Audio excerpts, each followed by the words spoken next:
Castro y saludamos en estos momentos a la portavoz parlamentaria de Adelante Andalucía, Inmaculada Nieto. Buenas noches.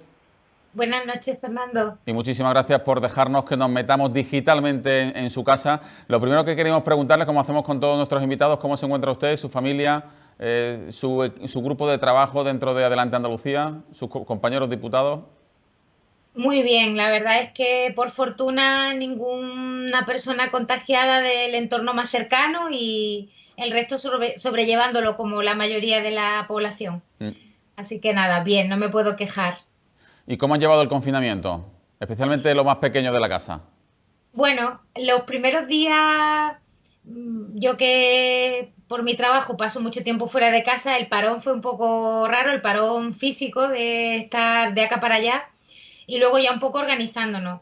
Y bueno, y la niña como una campeona. La verdad es que los niños tienen una capacidad de adaptación que nos han dado una gran lección, ¿eh? En este confinamiento. Sin duda. Señora Nieto, 6 de las 8 provincias andaluzas viven hoy su primer día, han vivido su primer día de avance en la desescalada hasta la fase 1, excepto Málaga y Granada. Ahora entramos en cuestiones políticas, pero antes que nada me gustaría que usted le lanzase un mensaje. ¿Qué mensaje le trasladaría usted a los granadinos, a los malagueños, que puedan sentirse desilusionados, decepcionados por seguir en la fase 0? Pues a mí me parecieron muy acertadas las palabras que dijo el doctor Simón en cuanto a que esto no era una carrera y que nadie suspendía, sino que, bueno, en aras a garantizar que cuidemos de nuestra salud, que nuestro sistema sanitario pueda estar afrontando cualquier eventualidad que no queremos que suceda, pero hay que tenerla prevista. Bueno, pues había algunos sitios donde la fase 1 empezaría unos días después, pero le daría todo el ánimo. Yo creo que el confinamiento y las medidas de distanciamiento social en Andalucía y en el conjunto del país, pero vamos, en Andalucía se han cumplido muy bien y en esas dos provincias también. Y bueno, seguro que los expertos tan pronto vean que se garantiza la salud de quienes viven allí, la protección para nuestro personal sanitario y demás, pues ya pronto estaremos todos en la misma fase. La Junta de Andalucía, que siempre alardeó de actuar con lealtad hacia el Gobierno central, aunque lo criticó también a cada instante, ¿cree que ha abandonado usted definitivamente la lealtad al acusar al Gobierno central, al Ministerio de Sanidad, a los expertos que acompañan al doctor Fernando Simón, de actuar de manera política, deliberadamente para condenar a estas dos provincias? Mm, yo no quiero pensar que sea un abandono total de esa lealtad que se mostró en inicio, pero sí que es verdad que la actitud del gobierno andaluz con respecto al gobierno central ha cambiado mucho en los últimos días y está lanzando mensajes muy simples y carentes de justificación en lo que debería ser un clima de colaboración institucional y de diálogo permanente. Esa bandera del agravio que han querido enarbolar, como si hubiese una intencionalidad política en un equipo de expertos que han valorado 16 criterios en cada territorio para ver qué era lo que más nos convenía a la población para garantizar nuestra salud, me parece completamente fuera de lugar. Y espero que esa situación se reconduzca y que en las próximas semanas vuelva a imperar un clima de diálogo y de honestidad política por parte del gobierno andaluz hacia el gobierno central, porque hace mucha falta que en este momento todo el mundo se siente al mismo lado de la mesa. Aquí no hay otro enemigo que la pandemia, ni debe haber otro objetivo que superarla en las mejores condiciones. ¿Cree que con 1.300 muertos, más de 1.300 muertos en Andalucía en los 2 últimos meses, cabe alguna comparación posible con el resto de territorios, por mucho que nuestro impacto, que el impacto que ha sufrido nuestra comunidad sea menor que otras comunidades? Es que creo que esos rankings son un poco macabros. En el momento en el que somos un país muy grande, nuestra comunidad es muy extensa, muy poblada y cuando comenzaron las medidas más duras del confinamiento, todos los territorios no estaban en la misma situación. Yo creo que no se pueden retorcer las estadísticas para sacar pecho frente a otros territorios porque sean pocas o menos las víctimas en unos sitios que en otros. Detrás hay mucho dolor, hay unas tragedias que son familiares, también hay una convulsión económica que está provocando una crisis social como no se conocía desde hace muchos años y me parece una frivolidad hacer un ranking en esa situación que a todos nos debe interpelar, sean de otras comunidades autónomas, de otras provincias, de otros países. Esta pandemia es algo que nos supera absolutamente y quien quiera sacar pecho con ella buscando una cierta ventaja política, yo creo que se retrata. ¿Cómo puede explicarse, señora Nieto, que Andalucía tenga la tasa de profesionales sanitarios infectados más alta del país, casi 10 puntos por encima del resto de comunidades, cuando, recordamos, la tensión hospitalaria en Andalucía no ha sido la de, por ejemplo, Madrid o Cataluña? Sí, la verdad es que es un dato que resulta sorprendente. Resulta sorprendente si no se contrasta con la opinión del personal sanitario, pero luego cuando profundizamos en la situación en la que han trabajado nuestros profesionales de la salud, sobre todo en las primeras semanas de la pandemia, con equipos de protección individual inadecuados para atender una enfermedad que es tan contagiosa, con mascarillas que eran insuficientes. Bueno, yo creo que está directamente relacionada nuestra altísima tasa de trabajadores y trabajadoras de la salud infectados de COVID-19 con la deficiente protección que han tenido para enfrentarse a la atención sanitaria de las personas que llegaban contagiadas a los hospitales. Una de las lecciones que nos ha dejado, de las lecciones más dolorosas que nos ha dejado esta crisis sanitaria, ha sido el drama de las residencias de mayores, que en ocasiones se han presentado como meros almacenes de ancianos, permítame esa expresión, porque no tenían las menores mínimas medidas de protección ni personal cualificado para atender a nuestros ancianos y nuestros ancianos, nuestros abuelos y nuestras abuelas. ¿Usted cree que cuando se retire la ola del tsunami y haya que replantearse muchas cosas, habrá que estudiar profundamente la posibilidad o la necesidad de que las residencias de mayores sean gestionadas siempre desde lo público? Bueno, como se imaginará, yo le hubiese contestado afirmativamente incluso sin haber mediado una pandemia. Centros tan delicados donde se atiende a cualquier centro de naturaleza sociosanitaria, donde se atiende a personas que requieren ser asistidas por otras, no pueden ser fruto de un mercadeo, si me permite, o susceptibles de conseguir un beneficio económico mediante su explotación. Y todo lo que ha sucedido en la epidemia nos ha puesto ante una realidad que es verdad que es espeluznante, que las residencias tienen poco personal, que sus instalaciones no son las adecuadas y que carecen de los recursos indispensables para que allí se desarrolle en la mayoría de los casos una vida digna. Y por supuesto que hace falta un replanteamiento, un reforzamiento del control público y, por qué no, una gestión directa por parte de la Administración para que sin intermediarios garanticemos que le llega todo lo necesario y en la manera en que debe llegarle a las personas mayores de Andalucía. Son más de 43.000 las personas que están en residencia y creo que el número es lo suficientemente importante como para que no analicemos con ligereza lo que ha pasado, porque 500 de los fallecidos que hoy lloramos por el COVID-19 en Andalucía vivían en residencias de mayores en nuestra tierra. ¿Usted cree que la distancia, la separación en el sentido del voto entre PP y Ciudadanos en la última votación para ampliar el estado de alarma en este país, recordamos, se abstuvo el Partido Popular, apoyó a Pedro Sánchez Ciudadanos, puede tener algún tipo de consecuencia en la estabilidad del gobierno andaluz, como aventuró o como recriminó o como llamó la atención el portavoz de Vox al presidente de la Junta en el Parlamento? El presidente se apresuró a desmentirlo, pero no cabe duda que si Ciudadanos se replantea su posición en el tablero político a nivel estatal y reconduce su acción política al centro y a una moderación que tras abandonarla decepcionó a un volumen muy importante de su electorado y probablemente creo que ya nadie duda que su escoramiento le provocó la debacle electoral de las últimas elecciones generales. Si se produce ese viraje y no es flor de un día, pues quizá ahí sí puedan surgir tensiones en el seno del gobierno andaluz, que necesariamente tiene que apoyarse en Vox y que no sé hasta qué punto va a consentir o consentiría una cierta moderación por parte de la agenda política del Ejecutivo. ¿Pero usted saludaría esta moderación de Ciudadanos o le incomodaría ese posible socio del PSOE desde la posición, insisto, de Unidas Podemos? ¿Ustedes se ven aliándose con Unidas Podemos, con Ciudadanos?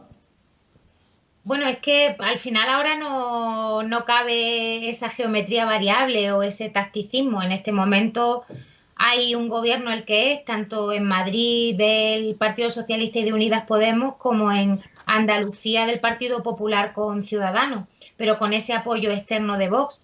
En realidad, el tiempo nos va a decir si ha sido una mera coyuntura, un momento táctico de Inés Arrimadas, o si está planteándose un asentamiento en otros parámetros de su partido. Ya ha tenido mucha contestación interna y habrá que ser cautos al respecto.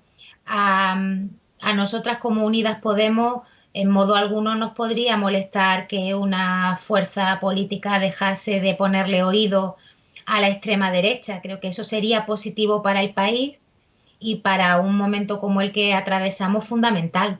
Andalucía, como estamos repitiendo, es una de las comunidades que ha sufrido un menor impacto, trágico en cualquier caso, pero menor impacto que otros territorios, pero sin embargo va a sufrir, señora Nieto, la perversa ecuación de que va a ser una de las más castigadas por la crisis económica, sobre todo por el débil tejido productivo y porque depende de sectores que están siendo especialmente castigados por la crisis. ¿Qué soluciones debería arbitrar la Junta de Andalucía para intentar amortiguar el destrozo económico que ya estamos sufriendo? Sí, el problema de esta crisis tiene dos velocidades. La primera, la perentoria, es la emergencia social que ha generado, como bien dice, a consecuencia de dejar varada y sin empleo a muchas personas que en nuestra tierra se ganan la vida en sectores que son tremendamente estacionales y precarios. El sector turismo, la construcción, el comercio, la hostelería. Estamos hablando de los que han recibido el golpe mayor dentro del desarrollo de la pandemia.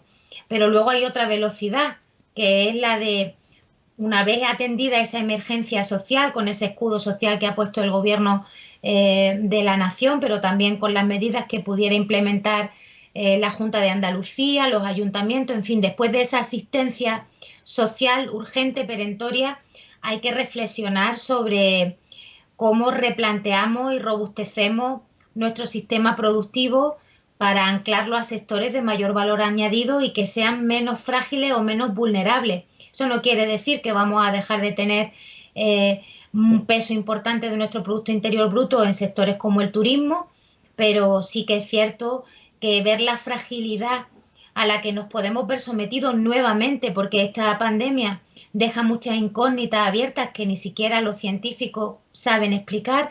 No saben si volveremos a vernos con otra oleada en unos meses, si el virus mutará, si vendrá otro, en fin.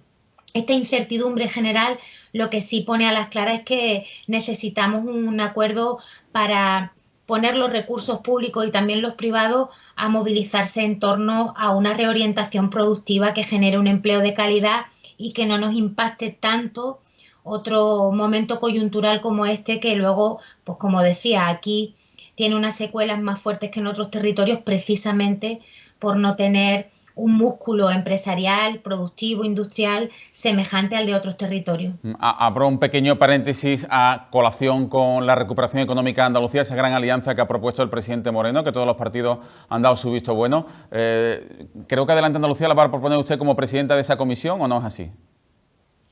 Bueno, no hemos hablado... ¿O estaría barajando esa posibilidad? No hemos hablado de ello. En la mesa de esa comisión sí que hemos acordado los portavoces de los grupos parlamentarios que estén representados todos los partidos y, bueno, hemos mostrado desde el primer momento nuestra disponibilidad absoluta para trabajar por un acuerdo sincero, honesto y, bueno, partiendo de disensos que sabemos que tenemos, pero con voluntad constructiva y de superarlos. Y, bueno, si finalmente esa fuese la opción, yo me sentiría muy honrada de intentarlo. La Junta y el PSOE andaluz siempre han hecho valer, la Junta y el PSOE, le insisto, siempre han hecho valer el peso poblacional andaluz a la hora de reclamar durante todo el trayecto autonómico el reparto de los dineros procedentes del Estado. ¿Usted cómo está observando, usted como miembro de esta organización, como portavoz de Adelante Andalucía, el reparto que se va a hacer de los 16.000 millones de euros que el Estado va a destinar a las comunidades autónomas? Algunos por criterio de población, pero la mayor parte no, sino por el gasto sanitario. ¿Usted qué piensa al respecto? Bueno, yo efectivamente comparto que la trayectoria autonómica en cuanto a los problemas recurrentes que ha dado el modelo de financiación ha tenido una demanda muy permanente en el tiempo vinculada a nuestro peso poblacional. Y yo creo que en circunstancias normales tiene todo el sentido. Era también uno de los elementos que incorporamos a nuestra propuesta de financiación autonómica que hicimos en el Parlamento andaluz y al que se sumaron todas las fuerzas en aquella legislatura, en la anterior, a excepción hecha de Ciudadanos, pero es cierto que ahora estamos en una situación que es extraordinaria. Y si bien la primera parte de los fondos que se repartieron entre las comunidades atendieron a la menesterosidad social que desencadenaba, este fondo no reembolsable del que se está hablando tanto estos días, tenía como principal objetivo el impacto que la epidemia, que la pandemia había provocado en los sistemas de salud. Y precisamente, por fortuna, en Andalucía ese impacto ha sido menor. Parece razonable que un fondo que nace ex proceso para ayudar a los sistemas sanitarios a recuperarse de las secuelas que les haya dejado la pandemia, tenga como primer criterio de valoración a la hora de distribuir esos recursos cuáles son los que han sufrido más. Y claro, han sufrido más los que han tenido que atender a más personas contagiadas, los que han tenido que hacer un sobreesfuerzo para incorporar más UCI, más unidades de reanimación, instalaciones provisionales, en fin, lo que todos sabemos que han tenido que hacer otras comunidades en una medida mayor que Andalucía. Tiempo habrá, después de repartir este fondo, que también lleva un criterio de población aparejado para su segundo tramo, de hablar de aquello que antes mencionábamos, del impacto y de las consecuencias sociales de la crisis. Y ahí sí, desde luego, tendremos que ser muy convincentes y plantear una agenda andaluza al Gobierno de Madrid que clarifique sin ningún lugar a dudas que vamos a ser uno de los territorios que más ayuda pública va a necesitar. Pero yo creo que hay que alejarse de ese discurso del agravio que el Gobierno andaluz ha querido poner sobre la mesa, hablando del reparto de los fondos, de este fondo no reembolsable, de estos 16.000 millones de euros, y más creo que debiera de no hacerlo la derecha, que sí que ha agraviado en términos objetivos y sí que ha discriminado en términos objetivos a Andalucía cuando ha gobernado. Andalucía no ha tenido un plan extraordinario de empleo mientras que ha gobernado el Partido Popular en Madrid, a pesar de tener la tasa de desempleo más grande de nuestro país. No vamos a hablar de las infraestructuras, ¿no?, que otras veces hemos tenido ocasión de hablar también en su programa, de cómo han llovido los millones a tramos ferroviarios o a infraestructuras estratégicas del Levante, y nunca en Andalucía teniendo el primer puerto del Mediterráneo. Creo que no podemos asimilar un debate de condiciones normales a una situación completamente extraordinaria. Y es razonable que, igual que hemos ido a Europa a pedir fondos por lo que nos estaba castigando la crisis, el Gobierno de España, en el territorio que tiene la obligación de asistir, ponga en primer lugar a quienes más castigados han estado por la pandemia, y Andalucía, por fortuna, no está entre esas comunidades. Dos últimas cuestiones, señora Inmaculada Nieto. Hay muchísima incertidumbre, usted lo decía certeramente hace unos minutos, sobre cuál va a ser la evolución, evidentemente, de la pandemia, de si va a haber un rebrote, de cómo va a afectar a la economía. Hay muchísimas dudas, pero le pregunto, ¿usted cree que ya alguien dudará de que no se puede apostar por la misma fórmula para salir de la crisis como se hizo en 2008, recortando los derechos del Estado del Bienestar, con ese austericidio que tanto daño nos hizo? ¿Ya nadie dudará de que, por ejemplo, la sanidad pública andaluza hay que dotarla de medios? No soy optimista sobre ese análisis. Me encantaría compartirlo y me encantaría que estas semanas de O sea, que los aplausos de las 8 de la tarde no servirán para nada. Nos quedaremos sin memoria.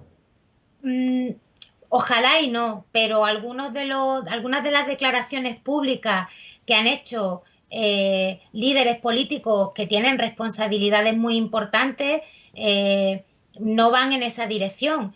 Se está poniendo sobre la mesa, bueno, desde llamarle paguita a una renta que permitiera pasar con un mínimo de dignidad a quien más golpeado resulte estos meses, bueno, o Casado, que hablaba de que había que hacer recortes que causarían mucho dolor y demás. Bueno, yo creo que lamentablemente hay una fortísima polarización en el espectro político y hay quien no quiere pararse a reflexionar y a cambiar su punto de vista. Pero sí que espero que los millones de personas que se dieron en mitad de ninguna parte en la anterior crisis ahora noten una diferencia que reivindiquen que no sea desmontada. Y la situación por la que ha pasado el sistema sanitario pone sin lugar a dudas sobre la mesa la necesidad de robustecerlo. Y ese debate político, si está en la calle, yo creo que se abrirá paso en las instituciones, pero no será un camino de rosa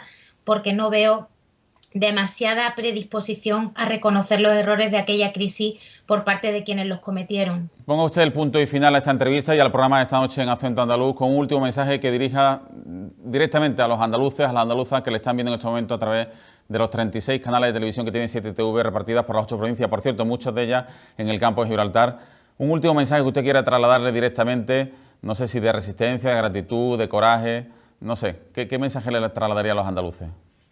Yo creo que de confianza y también de templanza y de un poco de paciencia. Es cierto que hemos pasado unos momentos muy difíciles que no han terminado. Un abrazo muy grande a quienes todavía están pasando la enfermedad o quienes todavía están pasando el duelo de sus seres queridos que han perdido, pero que todo ese dolor y que el esfuerzo que hemos hecho lo pongamos a disposición de una salida de esto con talento, con mucha cabeza para establecer unas nuevas prioridades de los recursos públicos y con mucho corazón para no dejarnos atrás a quienes antes de esta pandemia ya tenían formidables dificultades en Andalucía y ahora aún más. Yo creo que hemos visto algunos episodios que todos queremos olvidar, pero la inmensa mayoría de la población ha dado una gran lección y yo creo que hay que quedarse con eso, con el civismo y con la confianza en que estamos en manos de buenos profesionales de la salud, que los tenemos y que ahora lo que queda es dotarlos adecuadamente de cara al futuro para que pronto podamos hablar de esto en pasado. Inmaculada Nieto, portavoz parlamentaria de Adelante Andalucía, muchas gracias, buenas noches y cuídese mucho. Muchas gracias, igualmente, un abrazo.